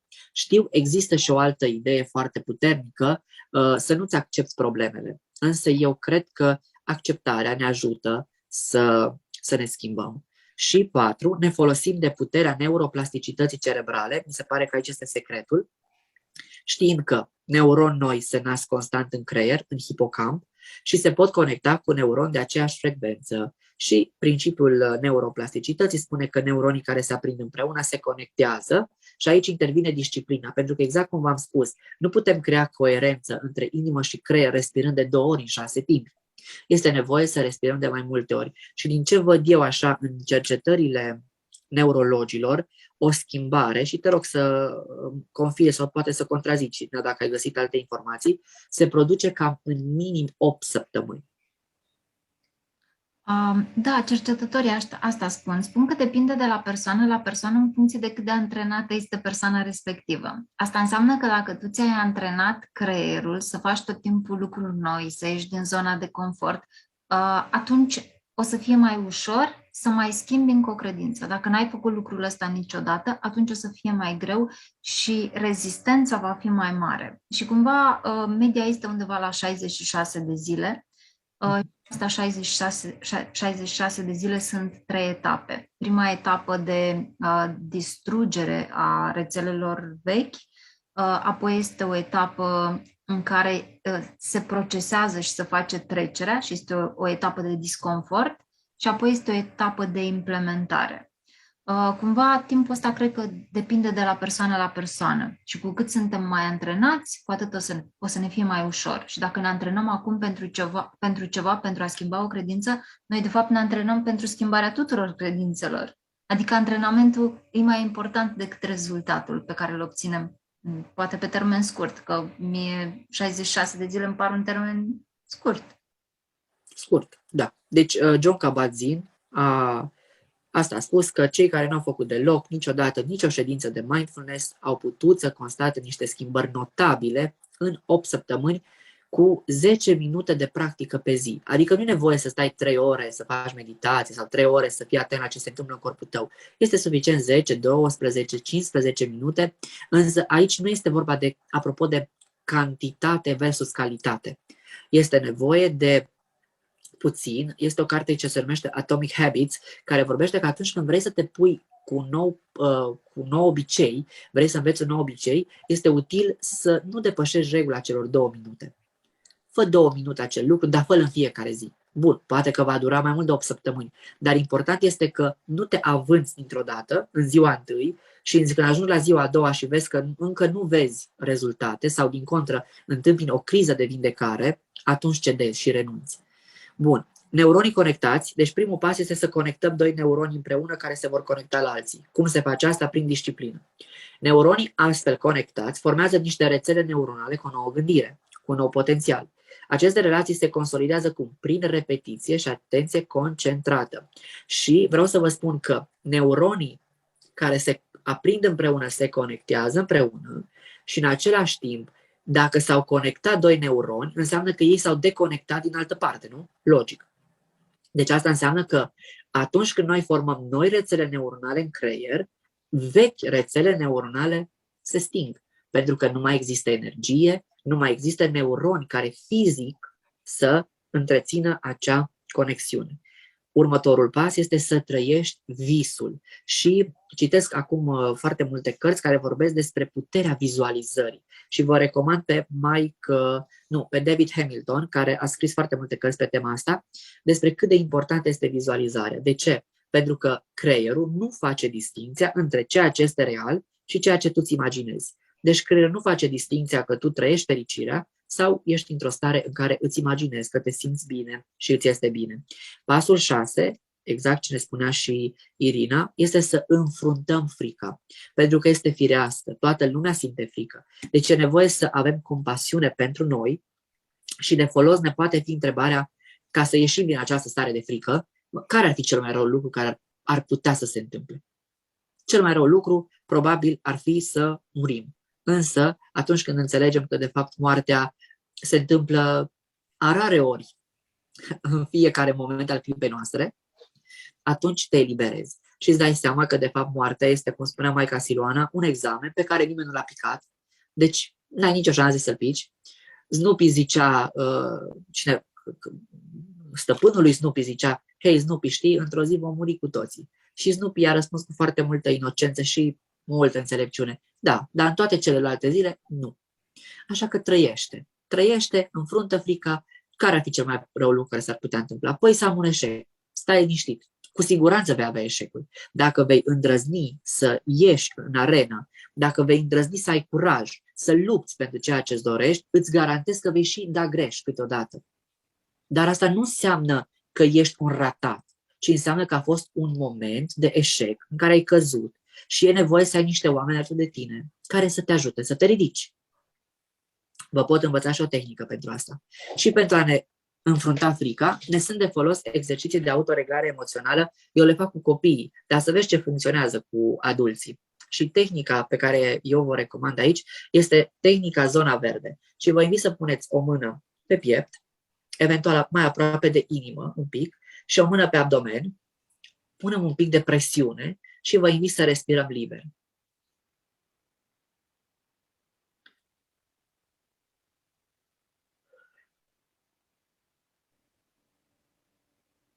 În modul acesta vă asigurați că respirați abdominal. Chiar veți simți această respirație. Încă o dată.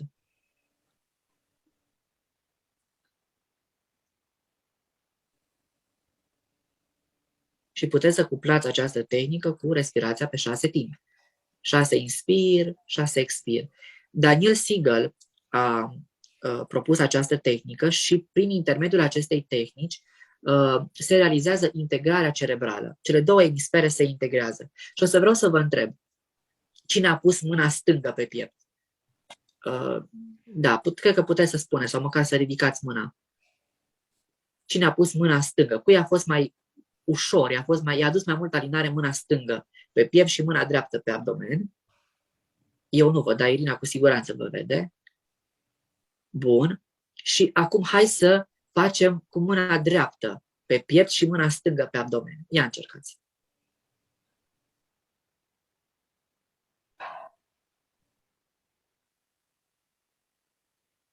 Încă o dată.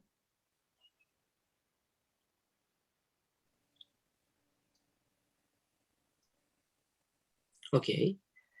Acum, făcând amândouă exercițiile, cu care mână v-a fost mai comod să lucrați? Cu mâna stângă pe piept sau cu mâna dreaptă? Cu dreapta. Cu dreapta. Ok. Dreapta, dreapta, dreapta. Cu stânga. Hai. Stânga. Cu dreapta. Da. Stânga. Stânga. Stânga. Stânga. Stânga. Dreapta. Dreapta. Dreapta. Am putea spune oarecum că sunt mai mulți în partea dreaptă decât în partea stângă? Așa pare. Mhm. No, așa a zis și Daniel Siegel, că până în momentul de față nu s-a găsit o explicație științifică de ce mâna dreaptă este aduce mai multă alinare. Și el ne invită să facem un studiu de doctorat pe tema aceasta. Că pare interesant de ce dreapta aduce mai multă. Mie mi-aduce mai multă alinare stânga. Nu știu de ce. Puteți să folosiți respirația, da, respirația în 4 timpi, respirația în pătrat, cu copiii o fac, respirația pe degete. Am un curs care se numește Tehnici de autoreglare emoțională și fac cu copiii pentru educatoare. Dar cine este interesat poate să vină pentru că se aplică tehnicile astea și pentru noi. Deci când îți este frică, când trăiești un moment de furtună emoțională, atunci e neapărat nevoie să vii prezent și să te liniștești, să te autoreglezi. Pentru că nu mai poți să continui să faci. Deci în momentul în care tu ești foarte înfricoșat, creierul tău se deturnează, așa am putea să spunem. Uite, asta este creierul din palma lui Siegel și spune în felul următor: când noi suntem calmi și liniștiți, suntem cu creierul așa ne putem imagina. Adică toate lucrurile funcționează împreună, totul este un întreg extraordinar ce are coerență. În momentul în care ne înfuriem, se întâmplă o deturnare, adică cortexul prefrontal se dezactivează și rămâne la suprafață doar sistemul limbic și trunchiul cerebral, care luptă, fuge, leșină sau îngheață. Și atunci, pentru a putea lua decizii, este obligatoriu să ne liniștim. Noi nu putem să luăm decizii într-o stare de frică. Nu putem să luăm decizii într-o stare de furie. Decât, știți, chiar este acel citat care spune: nu promite atunci când ești bucuros, adică hiper. Nu lua decizii atunci când ești furios. De ce? Pentru că nu ești conștient de tine. Amigdala limbică este super excitată și doar după ce ne liniștim putem să luăm decizii. Și ultimul pas este să trăiești noua viață lăsându-i și pe ceilalți să o facă. Pentru că tu nu poți să-i salvezi pe ceilalți.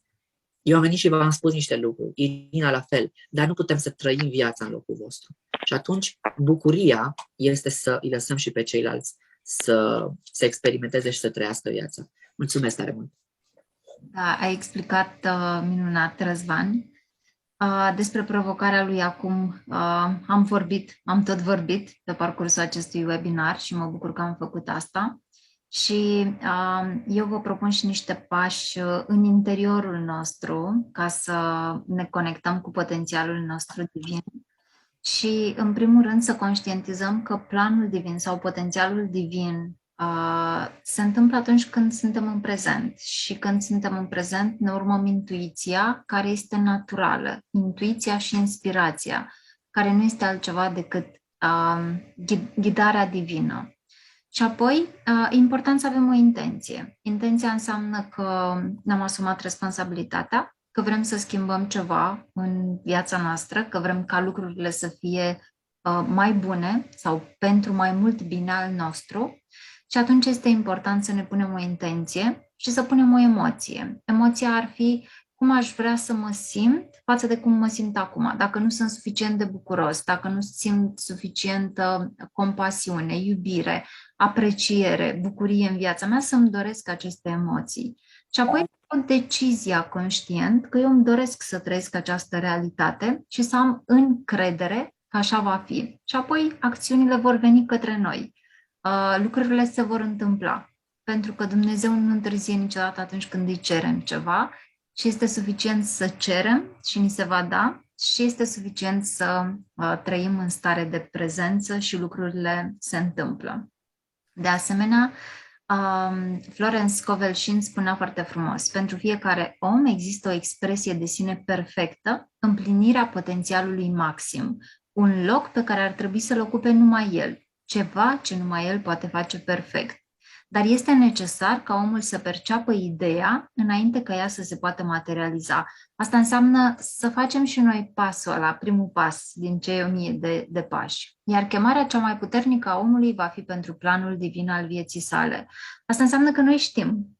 Noi avem stejarul în noi. Noi știm deja tot ce trebuie să știm, doar trebuie să ne dăm puțin mintea la o parte, să intrăm în stare de prezență, ca să ne conectăm cu potențialul nostru divin. Nu trebuie să vizualizezi forțat sau să creezi forțat o imagine mentală. Atunci când încerci ca planul divin să-ți pătrundă în mintea conștientă, vei primi flash-uri de inspirație și vei începe să te vezi cum realizezi lucruri importante. Și cumva îmi place tare mult că mi se pare că am îmbinat perfect abordarea spre exterior și abordarea spre interior, să mergem în interior și să mergem în exterior și cumva acestea două împreună ne duc un pic mai aproape de ceea ce vrem să schimbăm sau să materializăm în viața noastră. Eu vă mulțumesc tare mult că ați ales să participați la întâlnirea noastră. Scuze că am depășit timpul. Cred că la subiectul ăsta era greu să nu o facem și aș vrea să vă întreb dacă aveți întrebări și dacă, bineînțeles, suntem în măsură să răspundem. Noi le așteptăm cu drag. Dacă nu, ne vedem cu bucurie. Eu aș vrea să încununez ceea ce ați spus voi cu rugămintea. Iertarea pentru mine este un subiect foarte plăcut, foarte agreat, Răzvan știe, și pentru că ați vorbit despre minte. Să ne cerem iertare minții noastre, că nu-i dăm suficientă muzică, poezie și poveste. Și că o alimentăm cu atâtea lucruri toxice. Și dacă a venit vorba despre muzică, vrednicul de amintire, profesorul dr. Iamantescu, spunea că atunci când ascultăm muzică barocă, mintea noastră vibrează ca unui geniu. Și ca o încununare, o loc de binecuvântare pentru toți cei prezenți, toți cei 72 care mai sunt încă prezenți, o afirmație, pentru că ai vorbit despre afirmație. Fie ca voi să fiți plini de bunătate iubitoare, fie ca voi să fiți bine, liniștiți, împăcați cu voi înșivă, fericiți și lipsiți de suferință. Așa să fie. Așa să fie. Mulțumim tare mult. Foarte frumos ați spus. Răzvan, te las să închei. Eu nu pot decât să-ți mulțumesc, Irina, în primul rând, pentru că mi-a oferit această oportunitate de a colabora. A fost o reală plăcere și îți mulțumesc pentru toate lucrurile pe care le creezi și vă mulțumesc și vouă, celor care v-ați dat voie să pășiți pe un teren atât de vulnerabil și să știți că vulnerabilitatea nu este deloc slăbiciune și voi, cei 72 sau 80 cât au fost, sunteți foarte, foarte puternici. În momentul în care aveți curajul să stați față în față cu vulnerabilitățile voastre, cu fricile voastre, cu credințele voastre limitative, de fapt vă dovediți cât de puternici sunteți. Așa că nu mai permiteți nimănui să vă spună că sunteți slabi, ci repetați-vă, sunt foarte puternic. Și acolo un cuvânt în Biblie frumos care spune pot totul în Hristos cel care mă întărește. Totul, nu doar unele lucruri, totul. Așa să fie. Așa să fie. Mulțumesc și mă bucur că te-am văzut, Răzvan. Mulțumesc. Te iubesc, mulțumesc. Să știi că încă mai am cadourile de la tine pe care mi le-ai dat acum 5 ani. Încă le mai am. Să rămân acolo, chiar dacă se șifonează puțin, să le ții. Cu mare drag ți le-am dat. Cu mare drag. Da, și mă bucur că am cunoscut-o și pe Iulia foarte frumos. Deci chiar mi-a plăcut. Și mă bucur că am participat. Pot tot, mai spune o dată, că scriam. Pot totul într-un Hristos, cel care mă întărește. Pot totul într Hristos, cel care mă întărește. Este un verset din Filipeni 4:13. Totul. Subliniază acolo totul și subliniază și în Hristos. Adică nu trebuie să fim singuri. Despre asta este vorba. Omul nu poate să trăiască singur. Astea sunt toate concluziile studiilor. Nu se poate singur. Da. Ne naștem în Totul. relație, ne rănim în relație, ne vindecăm în relație. Deci oriunde Da. avea tot. Totul. S-a întrerupt. Nu, te auzi. Că, nu știu, acum, bine că lucrez, mă aude toată lumea, dar asta e.